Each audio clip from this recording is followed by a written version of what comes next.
Intelligence is still often only associated with academic ability, the retention and recollection of facts under a formalised condition. But what if we consider that intelligence is our general ability of handling information?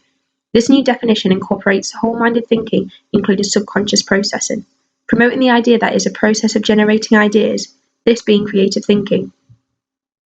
It is proposed that by having a creative focus in school, it will have a positive effect on teaching and learning.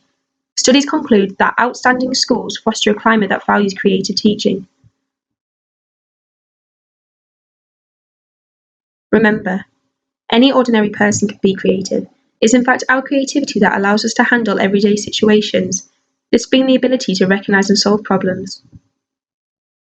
Ofsted clarified that there is no conflict between the national standards in core subjects and creative approaches to learning. In fact, the national curriculum is embedded with creative styles of learning, this with a cross-curricular approach. Cox details that learning does not and should not fit into subject categories. There's emphasis on teachers being creative and making meaningful connections across the subjects. Padgett explains that for creative teaching, as well as exciting learning opportunities, there must be structure. It provides support for learners' thinking and efforts. Expressing the need to do a little research on Fogarty's 10 Ways to Integrate Curriculum.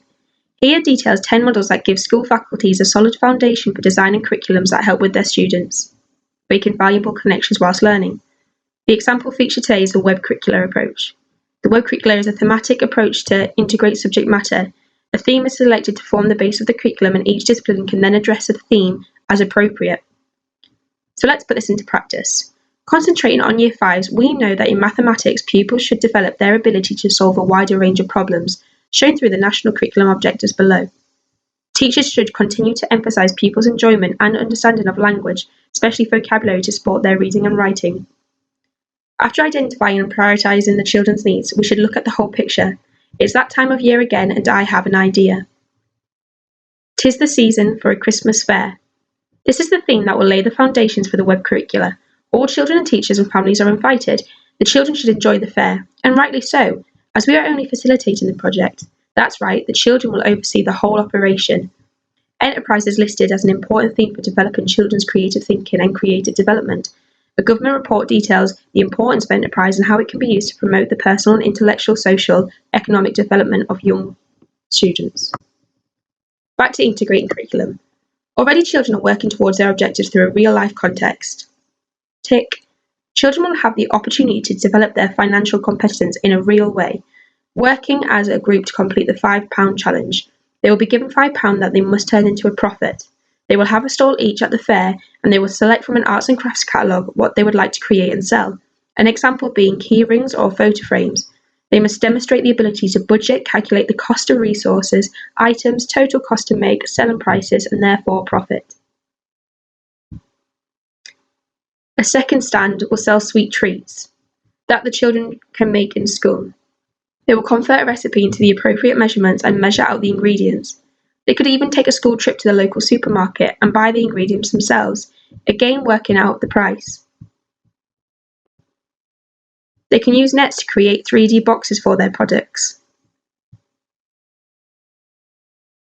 Over to English. The children must write their invitation, a shared right, could be then presented in the newsletter. The children will need to appoint their audience and think about their persuasive writing. They could devote a column after the event using their emotive language to thank everyone who came. Unfortunately, not all subjects may be relevant, but in no way does this mean that we should force subjects. This would lead to random teaching, and cross-curricular will not be coherent.